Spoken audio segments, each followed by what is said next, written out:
Assalamualaikum warahmatullahi wabarakatuh. Nama saya Muhammad Ishaq, guru bidang studi Bahasa dan Sastra Indonesia di kelas 12 program bahasa. Pada kesempatan yang berbahagia ini, saya ingin menyampaikan materi pembelajaran tentang penggunaan kalimat dalam berbagai ragam bahasa. Berkenaan dengan materi ini ada dua hal yang perlu saya jelaskan. Yang pertama tentang kalimat, yang kedua tentang ragam bahasa. Apa itu kalimat? Kalimat merupakan satuan bahasa yang berupa kumpulan kata-kata yang mengungkapkan pikiran yang utuh atau pikiran yang lengkap. Bentuknya bisa lisan atau bisa juga tulisan. Sedangkan ragam bahasa adalah variasi bentuk bahasa menurut konteks pemakaiannya. Berdasarkan materi ini, tujuan pembelajaran pada kali ini adalah agar siswa mampu menggunakan kalimat dengan tepat sesuai dengan konteksnya. Bahkan lebih jauh lagi, agar siswa dapat menggunakan bahasa Indonesia dengan baik dan benar.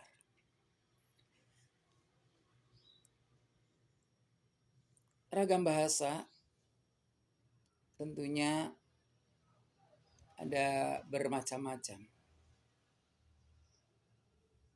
Berdasarkan bidangnya atau berdasarkan keperluannya, ragam bahasa terdiri atas yang pertama ragam bahasa undang-undang, kemudian yang kedua ragam bahasa jurnalistik, yang ketiga ragam bahasa ilmiah, yang keempat ragam bahasa sastra, dan yang terakhir ragam bahasa sehari-hari.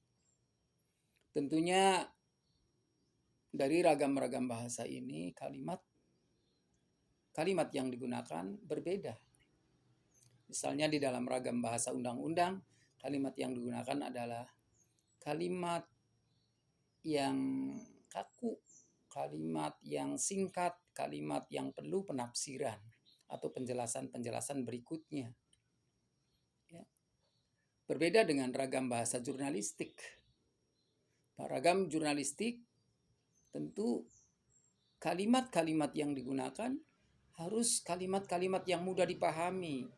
Mengapa demikian? Karena ragam jurnalistik ini dikonsumsi oleh semua kalangan, baik berdasarkan umur atau berdasarkan status sosial.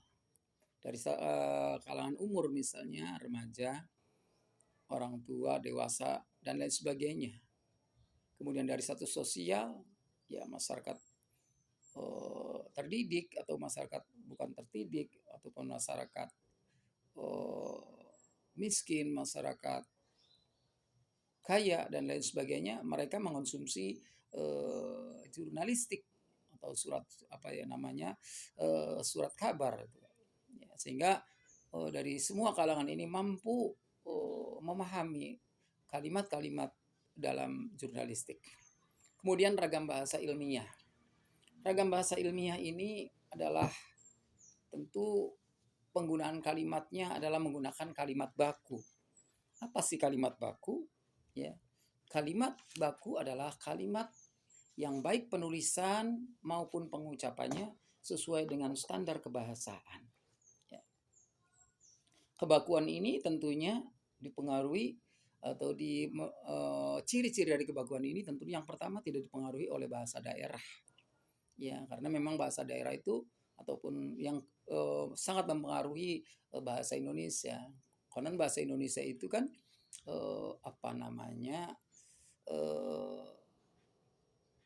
dimasuki juga oleh bahasa daerah. Kemudian yang kedua juga tidak dipengaruhi oleh bahasa asing. Seperti halnya bahasa daerah juga masuk ke dalam bahasa Indonesia. Karena bahasa Indonesia itu memiliki sifat reseptif, artinya mudah menerima unsur-unsur dari bahasa lain, baik daerah maupun bahasa asing. Kemudian bahasa baku kalau dibahas terlalu panjang tentang kebakuan bahasa. memiliki ciri-ciri yang panjang gitu ya, luas gitu. Kemudian kalimat-kalimat yang digunakan tentu kalimat-kalimat yang sesuai dengan kaidah kebahasaan, kalimat-kalimat yang ilmiah gitu ya. Ilmiah di sini tentunya sesuai dengan kaidah kebahasaan yang berlaku.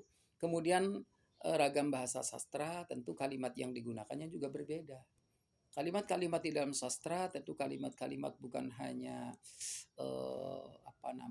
benar ataupun baku, namun ada unsur keindahan, ada nilai estetis di sini, sehingga ragam bahasa kalimat yang digunakan kalimat-kalimat yang bermakna denotasi misalnya, berbeda dengan kalimat dalam ragam ilmiah tadi, bahasa ilmiah menggunakan bahasa denotasi, sedangkan di dalam ragam bahasa sastra biasanya lebih gitu ya, mengarah kepada makna konotasi ya, penafsiran gitu ya, karena di dalam sastra itu sendiri kan kalimat itu mengungkapkan, bisa saja mengungkap hal lain gitu ya, di samping hal-hal yang sebenarnya yang seharusnya gitu ada nilai sampingan di samping nilai yang sebenarnya.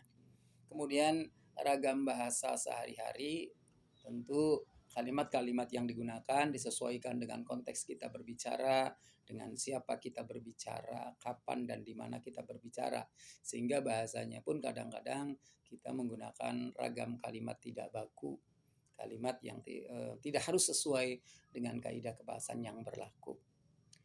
Selanjutnya berdasarkan medianya.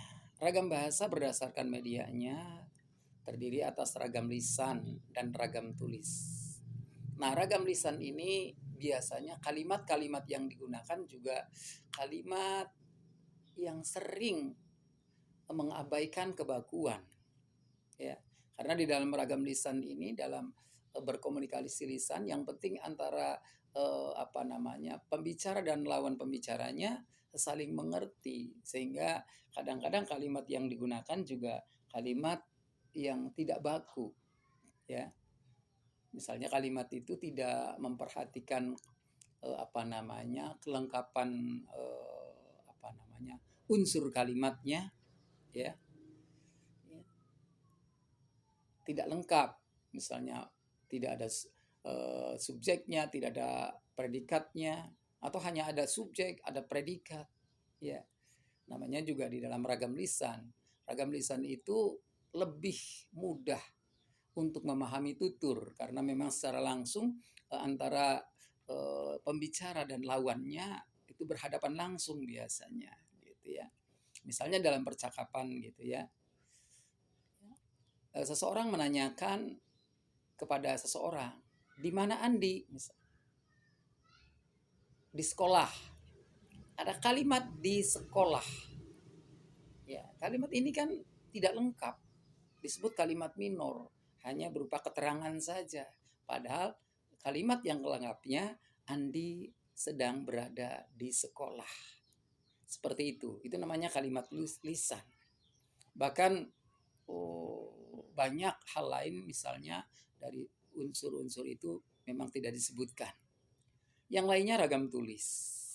Berdasarkan medianya, ada media tulis atau ragam tulis. Ini bahasa ini harus lengkap dan bahasa ini pun harus baku, karena ragam tulis berbeda dengan bahasa lisan ya. Ragam tulis itu tidak langsung bertemu antara pembicara dengan lawan bicaranya, sehingga memerlukan kelengkapan ya, baik unsurnya, ketepatan pilihan katanya juga harus diperhatikan, jadi kalimatnya lebih apik dibandingkan dengan dalam bahasa lisan. Kemudian menurut hubungan antar pembicara ya, antara pembicara dengan lawannya itu dibedakan menjadi ragam bahasa resmi, ragam bahasa santai, dan ragam bahasa akrab. Ragam bahasa resmi tentunya penggunaan kalimatnya kalimat-kalimat yang baku, kalimat-kalimat standar, kalimat-kalimat yang sesuai dengan kaidah kebahasaan.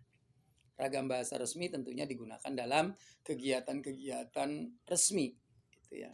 Dalam kegiatan-kegiatan resmi seperti dalam rapat, dalam kegiatan belajar mengajar, perkuliahan dan lain sebagainya. yang sifatnya resmi. Sehingga bahasa-bahasa yang dipilih, bahasa-bahasa yang digunakan harus menggunakan bahasa yang baku. Kemudian yang kedua, ragam bahasa santai. Berbeda dengan dalam ragam bahasa resmi, ragam bahasa santai, tentu kalimat-kalimat yang digunakan tidak harus mementingkan ya kebakuan bahasa, tetapi bahasa yang digunakan bahasa santai, ya sesuai dengan situasinya santai, maka ragam kalimat tidak baku juga digunakan di dalam ragam bahasa santai. Yang terakhir, ragam bahasa akrab.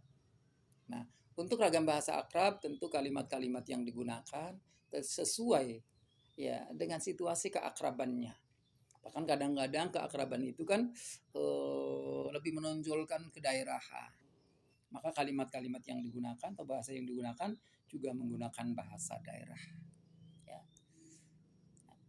Dari uraian di atas tentunya kita mampu, ya para siswa diharapkan mampu menggunakan kalimat sesuai dengan konteks konteks berbahasanya. Dalam artian siswa dapat menggunakan bahasa dengan baik dan benar. Demikian. Saya akhiri. Assalamualaikum warahmatullahi wabarakatuh.